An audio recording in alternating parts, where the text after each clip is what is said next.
Hi, I'm Laura Borland, host of Gladverse TV. I am so excited to be sharing a second season of this show. Last season was about bouncing back. This season is about giving back.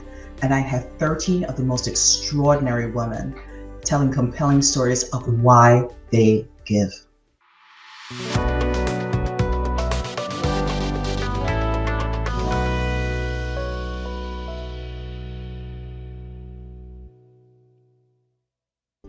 Welcome to Gladverse TV, where the silver lining is always our North Star. In this new season, we are focusing on giving back. We want to know what drives people to fix inequities or make it easier for people to gain access to resources they desperately need.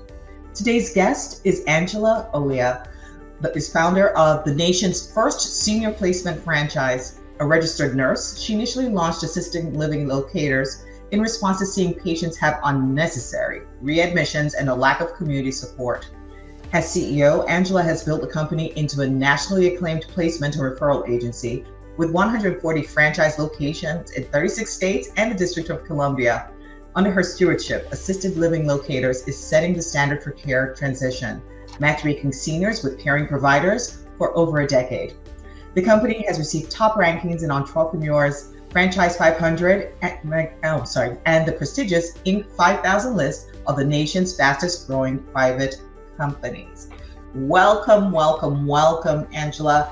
I don't think I've ever shared this with you, but I'm doing my doctoral studies in social work right now, and this is an area of closing the health gap, and closing health inequities is an area that I'm extremely passionate about, and it's one of the driving areas in social work right now.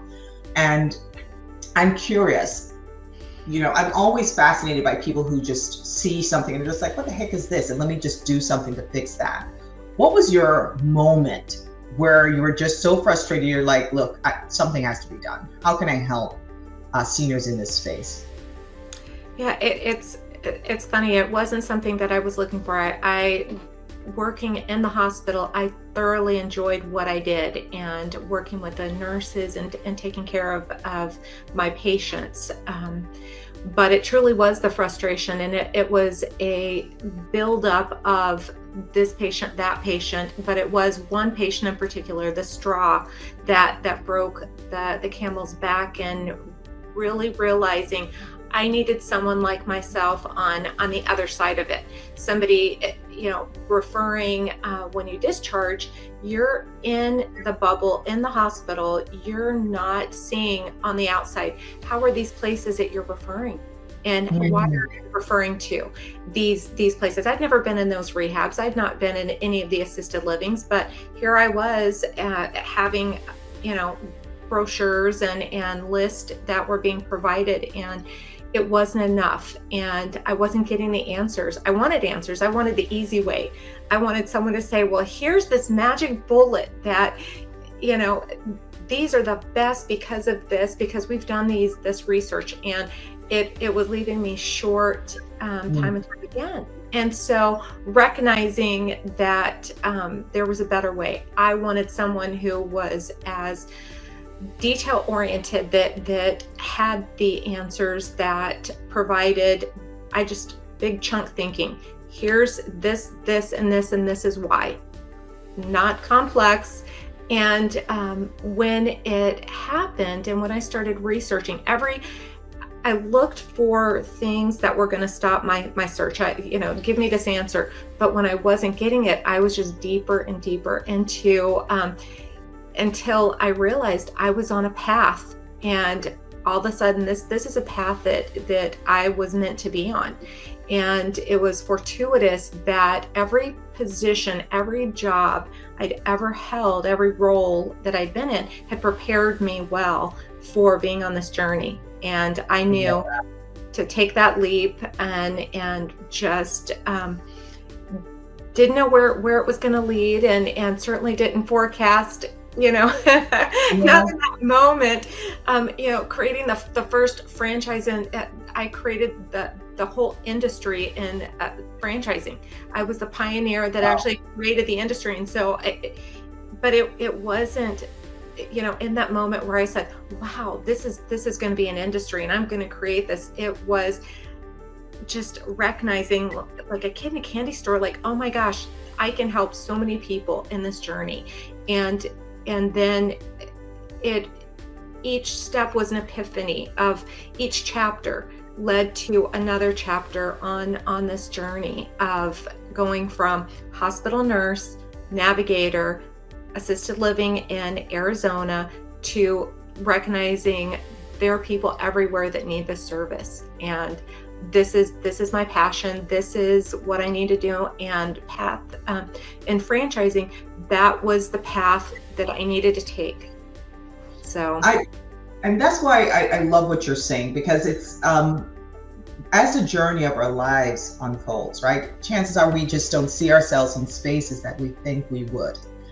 And what I love about your business is the idea of really just making it simple. It's already so complicated to navigate the healthcare system, right? And there's also that, to your point, there's a missing gap. There's some part of the process that seems to be defective of some sort when patients are being discharged and where they go to after being discharged, right? So I love the fact that you are the nexus that lets people know the quality of the facility they're going to, right? Maybe, do you also provide information, let's say, on metrics on readmissions, based on the facility, that kind of thing, or, the frequency of complaints, that kind of thing?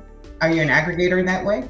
Yeah, so we are. What we found, though, too, is that not everybody is coming from the hospital. A majority of our clientele are still in their own home out in the community.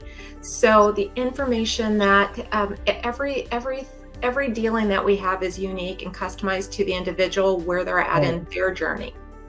So what's going to be appropriate for them? Absolutely. The senior space is such an interesting and fascinating space, because they're not really tied into technology the way how we have to be tied into it, right? And so sometimes it's, they want to make a call, right? They're used to doing that. They want to go to a facility to have a conversation with someone. And I'm saying that because my father died last year, but my parents, for everything, they wanted to go to a physical office. And I'm like, Dad, you can do this over the internet. He'd just be like, yeah, I'm not even trying to figure out the passwords. But I love exactly what you're doing in that space. I also am just fascinated and intrigued by people who are, what they call first movers in the space, right? You saw a need, first mover, you're a badass woman. I just love it. But I am all for that. And what I love too is that you're also informed in that space. You're coming from a medical background. You know the questions to ask. You know what to look for, right? And so there's no BSing where you're concerned, right? People can't just walk around you and try to spin an answer for you. So I want to know, in this space of being able to be a servant leader, right? To be in that space of a giver and a provider. What has been one of the most remarkable experiences you've had that has made it known that this was a path you were supposed to take? It truly is. Every year we have our annual conference, and seeing the franchisees and the passion, and that this became a movement. It truly became a movement of leaders that fostered that same passion, the same desire to do the right reason, make the right moves for the right decisions, and leading with that first, and seeing at our national conferences every year just is surreal. It is really surreal to embody this energy of and listening. So that really it's bigger than me. It is so much bigger, and that every year it just reinforces that this was the journey, and now and the journey still it's not even, I would say it's 25% of where we're going to go. So Wow. people are like, what's the next step? And are you going to retire? And I'm like, what does that even mean? Yeah. You know, retire? No, it is, just so many people out there. We want people to know that assistance is there, because that's the biggest competition that we have, is people do not know that there's Absolutely. service. And And when it can be they and it's an overwhelming space too. That healthcare, it is a lot. It's a lot of bureaucracy. It is just a lot of language that a layperson does not understand. It is heavy in its nomenclature, to the point of, where people just are like, they're frustrated and they don't even try anymore. Or they're just like, they're overwhelmed. And it is one of those things that I'm delighted that you're making that simpler. That is always just such a pain point for so many people. I think that whole medical field, that whole system just needs to be revamped from just so many different angles.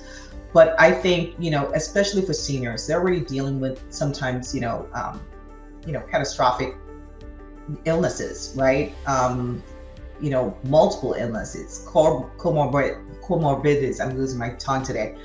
And so you already have to deal with that, and then the frustration of then just trying to find an assisted living facility or that kind of placement. And also I can see the utility for a lot of social workers utilizing your services too. When patients are being released and contacting your various franchisees.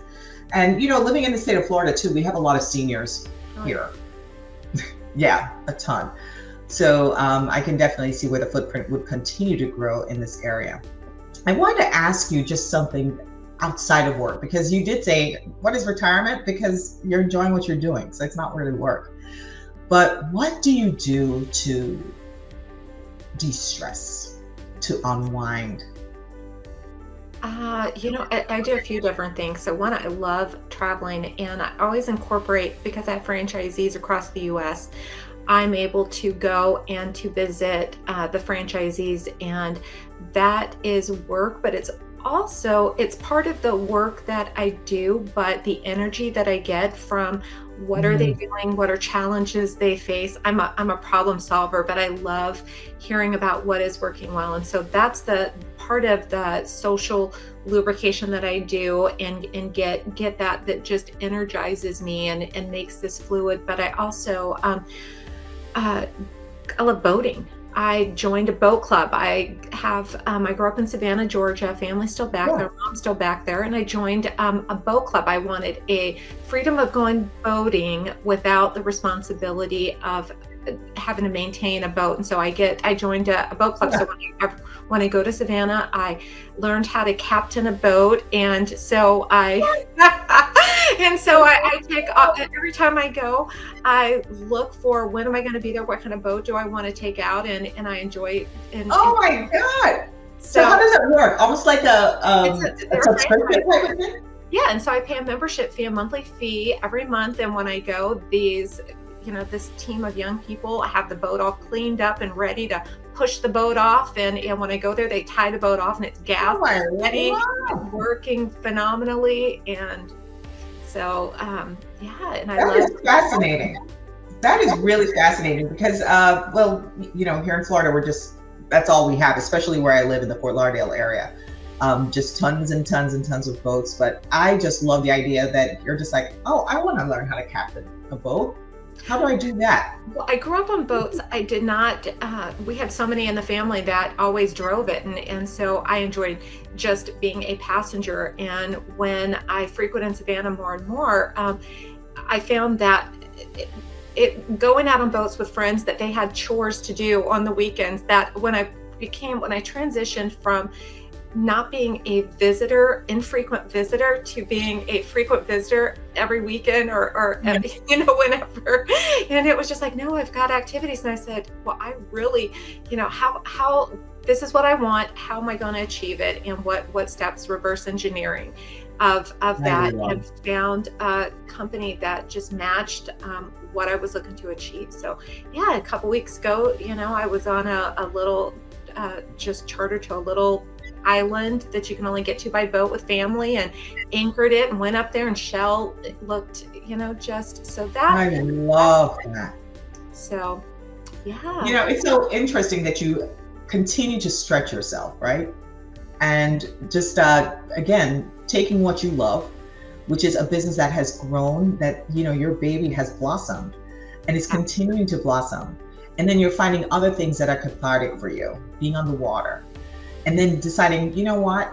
I'm not going to be somebody's passenger. I'm going to lead. And how I have led in my business. That to me is just such a powerful attestment to who you are. Just it just tells that, one, you are always meant to lead. You don't take no for an answer. You fix problems as you see it, right? You just told me you're a problem solver, and you thrive on watching other people thrive as well. Yes. And that speaks to just a giver's heart, which is something I'm always fascinated with. And I'm so delighted, Angela, that you decided to be a part of this season of this whole giving back. I think you are a powerful powerhouse of a lady, and I'm so delighted that I had the chance to meet you today. My viewers are just going to love you for sure. And just putting up Angela's information so you can get in touch with her, find out more about her business. If you and your family members need additional help, please reach out to assisted living locators. They're the pioneers in the industry. They know exactly what's going on. Everyone else is a follower. Never forget that. All right. Take care. Thanks so much, Angela. Thank you so much. You're welcome.